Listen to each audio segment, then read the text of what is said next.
नमस्कार. भगवद्गीता भावार्थ मालिकेमध्ये आपले स्वागत आहे. आज आपण अध्याय 3 मधील श्लोक 41 ते 43 पाहणार आहोत. आजच्या भागात आपण वासना आणि मनावर विजय कसा मिळवावा हे पाहणार आहोत. श्लोक 41 पाहूया. तस्मात् त्वमिन्द्रियाण्यादौ नियम्य भरतर्षभ पाप्मानं प्रजहीहेनं ज्ञान विज्ञान नाशनम. का यामध्ये अर्जुनाला भरत ऋषभ म्हणलाय. हे भरत ऋषभ अर्जुन, इंद्रियांचे नियमन करून पापाच्या या महान प्रतीकाचा प्रारंभीच निग्रह कर आणि आत्मसाक्षात्काराच्या ज्ञानाचा विनाश करणाऱ्या या कामाचा, काम म्हणजे इथे कुठल्या अर्थाने म्हटलेलं आहे की काम क्रोध मद मत्सर यामधलं काम, कामाचा वध कर. म्हणजे भगवंताने अर्जुनाला प्रथमपासूनच इंद्रिय संयमन करण्याचा सल्ला दिला आहे, कारण त्यामुळे तो महान पापमय शत्रूचा म्हणजे कामाचा निग्रह करू शकेल. जीवांसाठी स्वाभाविक असणाऱ्या भगवत प्रेमाचे विकृत स्वरूप म्हणजे काम होय.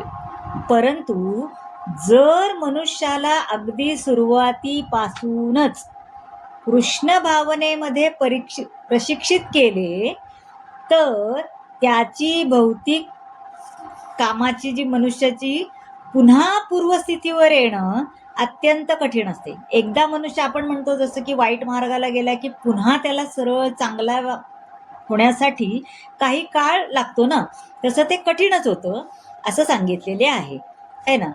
कारण त्याची भौतिक अधोगती एकदा झाली तर अधोगती झाली की मनुष्याला पुन्हा पूर्वस्थितीवर येणं कठीणच आहे. मनुष्य कृष्ण भावनेद्वारे भक्तिपूर्ण सेवेमध्ये इंद्रिय नियमास प्रारंभ करू शकतो, पण ते कधी ते आपण पुढच्या श्लोकात पाहूया. तर श्लोक 42. इंद्रियाणि पराण्याहुरिन्द्रियेभ्य परं मनः मनसस्तु परा बुद्धिर्यो बुद्धे परतस्तु स. पराणी म्हणजे श्रेष्ठ आणि आहू म्हणजे म्हटली जातात. आता कार्य करणारी इंद्रिये जड प्रकृतीपेक्षा श्रेष्ठ आहेत.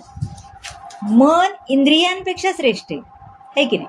बुद्धी मनापेक्षा श्रेष्ठ आहे आणि आत्मा हा बुद्धीपेक्षाही श्रेष्ठ आहे. किती फरक आहेत बघा प्रत्येक गोष्टी.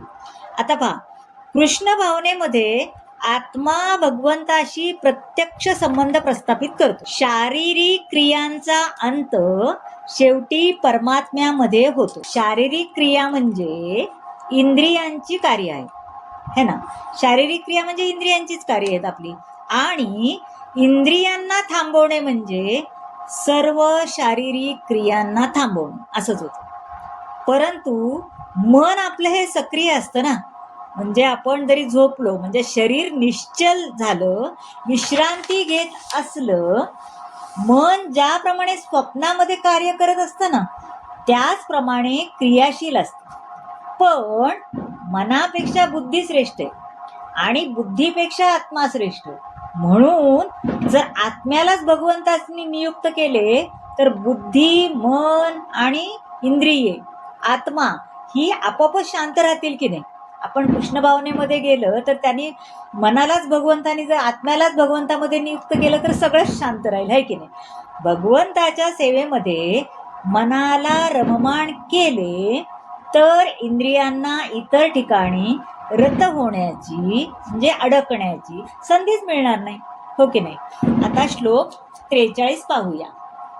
एवं बुद्धे परं बुद्ध्वा संतस्भ्यात्मानमात्मना जहि शत्रुं महाबाहो कामरूपं दुरासदम.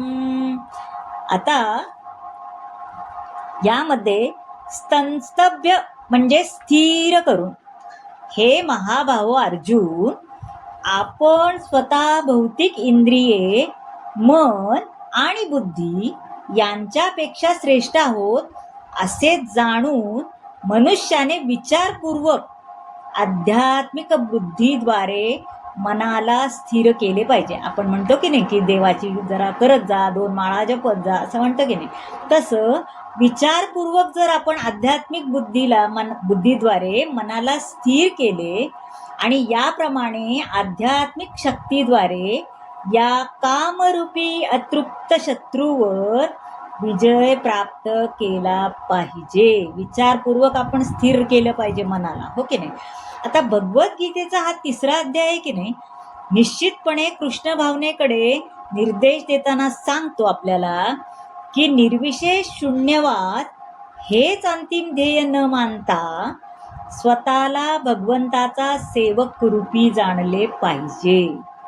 सर्वावर स्वामित्व गाजवण्याची आणि इंद्रिय तृप्ती करण्याची इच्छा म्हणजे बद्ध जीवाचा महान शत्रूच आहे. परंतु कृष्ण भावनेच्या बळावर मनुष्य हा भौतिक इंद्रिये, मन, बुद्धी नियंत्रित करू शकतो. आपल्या बुद्धीचे जे